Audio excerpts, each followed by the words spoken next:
Maxwell D. Taylor, general de varias estrellas, superintendente de West Point, comandante de división de paracaidismo, fue el que dirigió la ocupación de Berlín durante 2 años, durante la Segunda Guerra Mundial, etcétera, etcétera. Estas eran las personalidades, los representantes del gran capital transnacional, precisamente en los momentos en que se resuelve nacionalizar la industria eléctrica en nuestro país.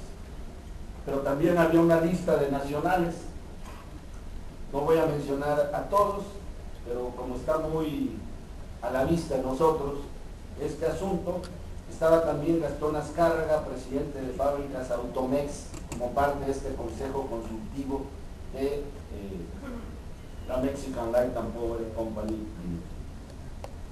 Quiero decirles que cuando opera la compra mayoritaria de las acciones de la Mexican Light, opera por primera vez la figura de patrón sustituto en la región centro del país. Y no pasó nada. El gobierno federal compra las acciones y garantiza los derechos de los trabajadores y del contrato colectivo de trabajo, que ya era en aquel entonces uno de los contratos colectivos con mayores conquistas de los trabajadores a nivel nacional. Ya he señalado que la adquisición de la Mexican Light fue solamente de un paquete mayoritario de acciones y que esa situación contradecía lo que establece el párrafo sexto del artículo 27, que dotaba ya la exclusividad de la nación en materia de la prestación del servicio público energético. En razón de lo anterior, nace en 1963 Compañía Luz y Fuerza del Centro. Mediante una artimaña legal, la Mexican Light es obligada a crear una empresa subsidiaria, la Compañía Luz y Fuerza del Centro. Le entregan todos sus bienes a Compañía Luz y Fuerza del Centro en agosto de 1963, pero por debajo del agua, como se hacen las cosas por parte del gobierno desde hace muchos años, le imponen la hipoteca que tenía desde 1950 la Mexican Light, es decir, le transfieren todos los activos, pero le imponen la obligación hipotecaria y con ello la nueva empresa mexicanizada, no nacionalizada, que fue Compañía Luz y Fuerza del Centro, nació hipotecada. Sin embargo, aquí también es relevante subrayar que en su cláusula novena se reconoce la figura de patrón sustituto por segunda vez. La primera fue en 1960, la segunda fue en 1963 con el texto siguiente.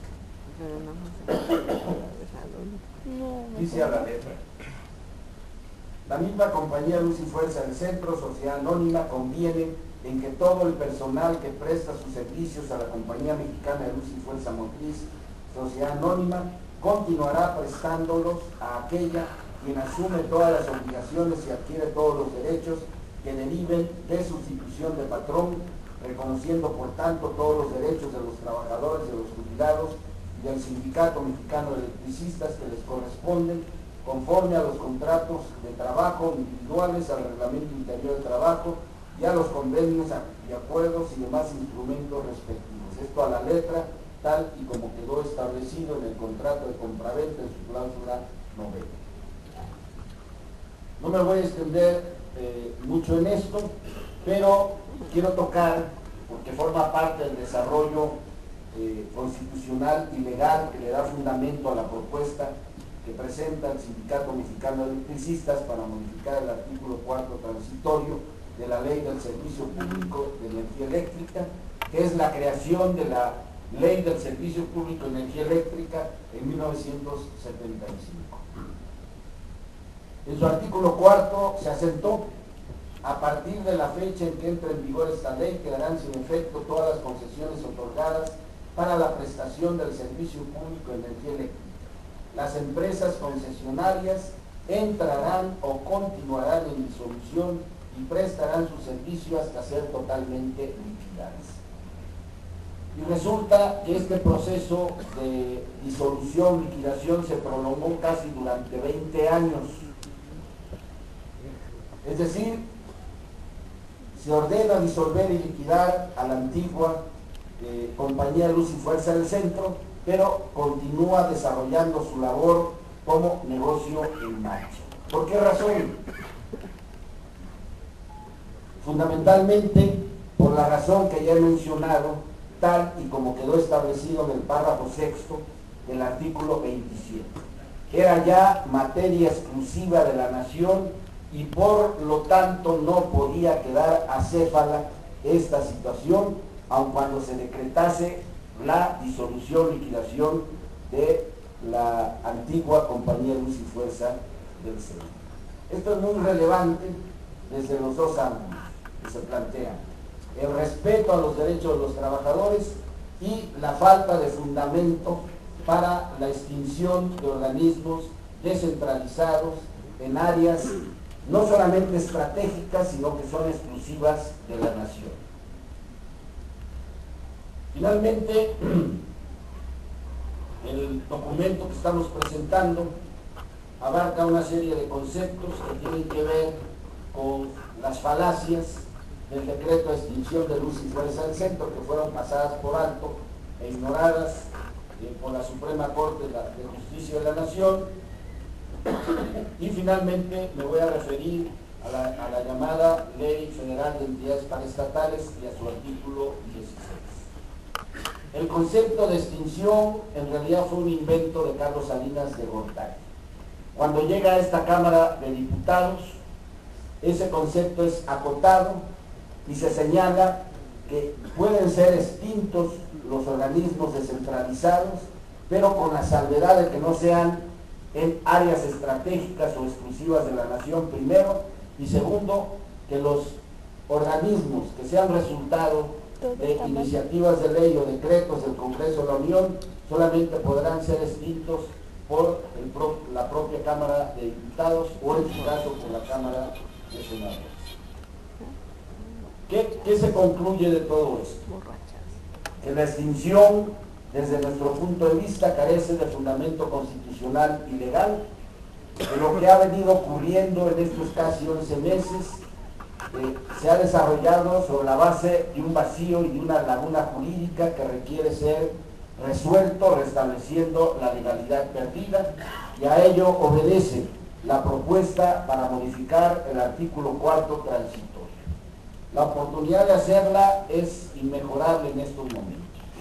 Pasado mañana, el Ejecutivo Federal enviará a la Cámara de Diputados una iniciativa de ley de ingresos y una iniciativa de presupuestos de egresos de la Federación. La situación, como la tenemos actualmente, es insostenible. Cuando el gobierno quiere rebatir la figura de patrón sustituto, dice que nadie es responsable en la región centro del país.